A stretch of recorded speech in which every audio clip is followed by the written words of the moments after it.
Hello everyone and welcome back on my YouTube channel. আজকে আমি তোমাদের ষষ্ঠ শ্রেণীর ইতিহাসের দ্বিতীয় পর্যায়ক্রমিক থেকে সমস্ত এসএকিউ কোশ্চেনের সাজেশন নিয়ে এসেছি, যেগুলি তোমাদের পরীক্ষার জন্য অত্যন্ত গুরুত্বপূর্ণ। কিন্তু ভিডিও শুরু করার আগে তোমরা যদি এই চ্যানেলে নতুন হয়ে থাকো তাহলে ভিডিওটি লাইক করে অবশ্যই তোমাদের বন্ধুদের মধ্যে শেয়ার করে দেবে, যাতে তারাও এই ধরনের ভিডিও দেখতে পারে। আর এই ধরনের নতুন নতুন ভিডিও প্রত্যেক দিন দেখার জন্য তোমরা এই চ্যানেলটি সাবস্ক্রাইব করতে পারো।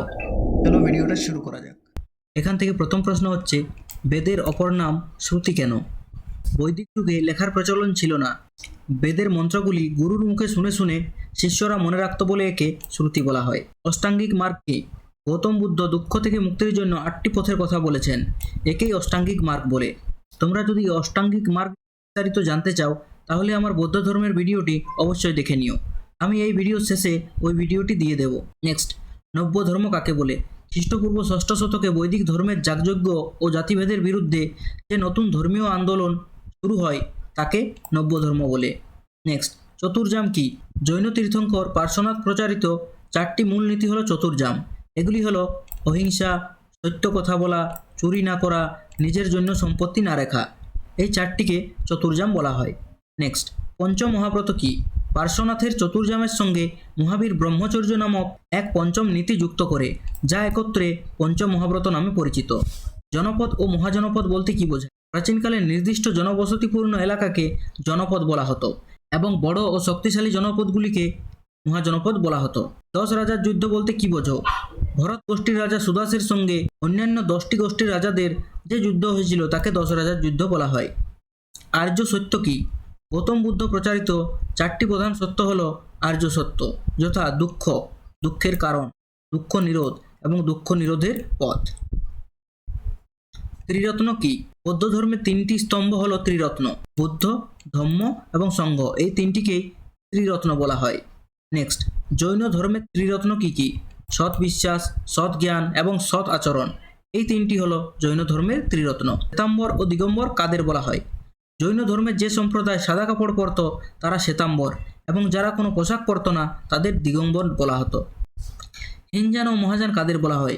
বৌদ্ধ ধর্মের প্রাচীন আদর্শের অনুসারীরা হিনজান এবং যারা বুদ্ধের মূর্তি পূজা করত তারা মহাযান নামে পরিচিত। নেক্সট, ত্রিপিটক কি? বৌদ্ধদের প্রধান ধর্মগ্রন্থ হল ত্রিপিটক, যা 3টি পিটক, সুপ্ত পিটক, বিনয় পিটক এবং অভিধর্ম পিটক। আর এই পিটক কথার অর্থ হচ্ছে ঝুড়ি, আর এই ত্রিপিটক পালি ভাষায় রচিত। নেক্সট, মেগালিথ কি? মেগালিথ হলো বড় বড় পাথর দিয়ে চিহ্নিত প্রাচীন সমাধি ব্যবস্থা। নেক্সট, চতুরাশ্রম কি? বৈদিক যুগে আর্য জীবনকে 4টি পর্যায়ে বা আশ্রমে ভাগ করা হতো: ব্রহ্মচর্য, গারস্থ, বানপ্রস্থ এবং সন্ন্যাস। এই 4টিকে একত্রে চতুরাশ্রম বলা হয়। অর্থশাস্ত্র কে রচনা করেন এবং এর বিষয়বস্তু কি? কৌটিল্য বা চাণক্য এটি রচনা করেন।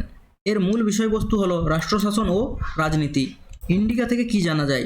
মেগাস্তিনিসের ইন্ডিকা থেকে যুগের পাটলিপুত্র শহরের শাসন ব্যবস্থা ও তৎকালীন সমাজ সম্পর্কে জানা যায়। গঙ্গার হ্রদ বা গঙ্গার হৃদয় কি? প্রাচীন গ্রিক লেখকদের মতে গঙ্গা নদীর মোহনায় অবস্থিত একটি অত্যন্ত শক্তিশালী বীর জাতি বা রাজ্য হল গঙ্গার হৃদয়। শকারি উপাধি কে ধারণ করেছিলেন এবং কেন? দ্বিতীয় চন্দ্রগুপ্ত শক রাজাকে পরাজিত করে শকারি উপাধি ধারণ করেছিলেন। এলাহাবাদ প্রশস্তি থেকে কোন রাজার কৃতিত্ব জানা যায়? গুপ্ত রাজা সমুদ্রগুপ্তের দিগ্বিজয় ও রাজত্বকাল সম্পর্কে এলাহাবাদ প্রশস্তিতে জানা যায়। সম্রাট অশোক কেন কলিঙ্গ যুদ্ধের পর যুদ্ধনীতি ত্যাগ করেন? যুদ্ধের ভয়াবহতা ও রক্তপাত দেখে অশোকের মনে পরিবর্তন ঘটে এবং তিনি শান্তির পথ বেছে নেন। কুষাণ রাজা কনিষ্কের মূর্তির বৈশিষ্ট্য কী? কনিষ্কের মথুরায় প্রাপ্ত মূর্তিতে দেখা যায় তিনি লম্বা কোট ও বড় বড় বুট জুতো পরে আছেন। রত্নিন কাদের বলা হতো? বৈদিক যুগে যারা রাজাকে শাসন কার্যে সাহায্য করতেন সেই উচ্চপদস্থ রাজ কর্মচারীদের রত্নিন বলা হতো। সমাবর্তন অনুষ্ঠান কি? বৈদিক যুগে শিষ্যদের শিক্ষা শেষে গুরুগৃহ থেকে বিদায় নেওয়ার সময় যে অনুষ্ঠান হতো তাকে সমাবর্তন বলা হতো। স্নাতক কাদের বলা হতো? সমাবর্তন বা শিক্ষা শেষে যারা গুরুগৃহ ত্যাগ করত সেই ছাত্রদের স্নাতক বলা হতো। ও ভাগ কি? প্রাচীনকালে প্রজাদের কাছ থেকে আদায় করা স্বেচ্ছামূলক কর হলো বলি এবং ফসলের অংশ হিসেবে নেওয়া কর হলো ভাগ। ইন্দো আর্য ভাষাগোষ্ঠী বলতে কি বোঝো? ইন্দো ইউরোপীয় ভাষা পরিবারের যে শাখাটি ভারতে এসে বসতি স্থাপন করেছিল তাদের ইন্দো আর্য ভাষাগোষ্ঠী বলা হয়। নেক্সট, কেবলিন কাকে বলে? জৈন তীর্থঙ্কর বর্ধমান মহাবীর পরম জ্ঞান বা কেবল্য লাভ করার পর কেবলিন নামে পরিচিত হয়। ধর্মচক্র প্রবর্তন কি? গৌতম বুদ্ধ বুদ্ধিলাভের পর সারনাথে প্রথম 5 জন শিষ্যের কাছে বৌদ্ধ ধর্ম প্রচার করেন। এই ঘটনাকে ধর্মচক্র প্রবর্তন বলে। সকলোত্তর পদনাথ উপাধি কে গ্রহণ করেছিলেন? পুষ্যভূতি বংশের রাজা হর্ষবর্ধন উত্তর ভারতের অধিকাংশ জয় করে এই উপাধি গ্রহণ করেন। নেক্সট, দক্ষিণ ভারতের একমাত্র মহাজনপদ কোনটি? অসমক। সুদর্শন হ্রদ কে সংস্কার করেছিলেন? শক রাজা রুদ্রদমন এটি সংস্কার করেছিলেন। গুপ্ত আমলে সোনার ও রূপর মুদ্রাকে কি বলা হতো? সোনার মুদ্রাকে দিনার এবং রূপার মুদ্রাকে বলা হতো রূপক। ইন্তু বা ইতু শব্দের চীনা অর্থ কি? সুয়ানজাংয়ের মতে এর চীনা অর্থ হলো চাঁদ। নেক্সট, বজ্জী ও মল্ল মহাজনপদ দুটির বিশেষত্ব কি? এই দুটি মহাজনপদ ছিল অরাজতান্ত্রিক বা প্রজাতান্ত্রিক। জেন্দ আবেস্তা কি? জেন্দ আবেস্তা হলো প্রাচীন পারসিকদের প্রধান ধর্মগ্রন্থ। ঋগ্বেদে কোন নদীর গুরুত্ব সব থেকে বেশি? সিন্ধু নদীর। আদি বৈদিক ও পরবর্তী বৈদিক যুগে নারীদের অবস্থার পার্থক্য কি হয়েছিল? আদি বৈদিক যুগে নারীরা স্বাধীনতা ও সম্মান পেতেন, কিন্তু পরবর্তী বৈদিক যুগে তাদের মর্যাদা কমে যায়। সতীদাহ প্রথা কি বৈদিক যুগে ছিল? ঋগ্বেদে সতীদাহ প্রথার উল্লেখ পাওয়া যায় না। বেদাঙ্গ কেন রচিত হয়? বেদের অর্থ সঠিকভাবে বোঝার জন্য বেদাঙ্গ রচিত হয়। আর্যাবর্ত বলতে কি বোঝো? সিন্ধু নদ ও গঙ্গা নদীর মধ্যবর্তী অঞ্চল যেখানে আর্যরা বসতি গড়ে তুলেছিল। মেগাস্থেনিসের মতে ভারতীয় সমাজ কয়টি ভাগে বিভক্ত ছিল? 7টি ভাগে। নেক্সট, অজাতশত্রু কে ছিলেন? হর্ষঙ্ক বংশের রাজা, বিম্বিসারের পুত্র ও মগধের সম্রাট। আলেকজান্ডার কত বছর বয়সে মারা যান? তিনি 33 বছর বয়সে মারা যান। জাতক কি? বুদ্ধের পূর্বজন্মের কাল্পনিক কাহিনী সংকলিত বৌদ্ধ সাহিত্য। করশাপন কি? প্রাচীন ভারতে প্রচলিত তামা ও রূপোর মিশ্রিত এক মুদ্রা। অগ্রহার ব্যবস্থা কি? মন্দির বা ধর্মীয় কাজে ব্রাহ্মণদের যে নিষ্কর ভূমিদান করা হতো তাকে অগ্রহার বলা হয়। রবিকীর্তি কোন প্রশস্তি রচনা করেন? আইহোল প্রশস্তি। গন্ডফার্নেস কে ছিলেন? ভারতের শ্রেষ্ঠ পল্লব বা পার্থীয় রাজা। জুনাগড় শিলালিপি থেকে কোন রাজার কথা জানা যায়? শক রাজা রুদ্রদমনের কথা জানা যায়। বৌদ্ধবিহার ও চৈত্যের মধ্যে পার্থক্য কি? বৌদ্ধ সন্ন্যাসীদের বাসস্থান হলো বিহার এবং তাদের উপাসনা গৃহ হলো চৈত্য। গাথা সপ্তশতী কোন ভাষায় রচিত? প্রাকৃত ভাষায়। ভীম কোদফিসেস কি উপাধি নিয়েছিলেন? তিনি সর্বলোকেশ্বর ও মহেশ্বর উপাধি নিয়েছিলেন। হর্ষবর্ধনের রাজধানীর নাম কি? কৌনজ। মেগালিথ কেন বড় পাথর দিয়ে ঘেরা থাকত? মৃতদেহ বা সমাধি স্থানটি চিহ্নিত করার জন্য বড় পাথর ব্যবহার করা হতো। আদি বৈদিক যুগে রাজাকে কারা পরামর্শ দিতেন? সভা ও সমিতি নামক দুটি সংগঠন রাজাকে পরামর্শ দিত। বেদকে কেন সংহিতা বলা হয়? বেদের মন্ত্রগুলি একসাথে সংগ্রহ বা সংকলন করা হয়েছে বলে একে সংহিতা বলা হয়। উপনিষদকে বেদান্ত বলা হয়।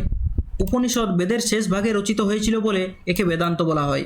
মেগাস্থেনিস পাটলিপুত্র নগরকে কি বলতেন? তিনি একে পালিবোথরা বলতেন। কৌটিল্য কে ছিলেন?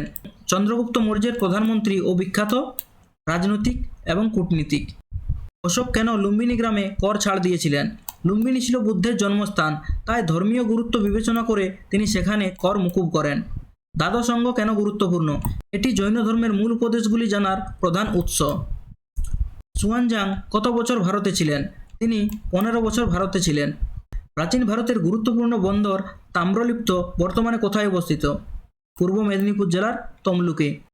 হর্ষবর্ধন প্রতি 5 বছর অন্তর কোথায় দান উৎসব পালন করতেন? এলাহাবাদ বা প্রয়াগে। ঋগ্বেদে জমি কেন সম্পদ ছিল না? এই সময় মানুষ যাযাবর ছিল এবং পশুপালনই ছিল প্রধান জীবিকা।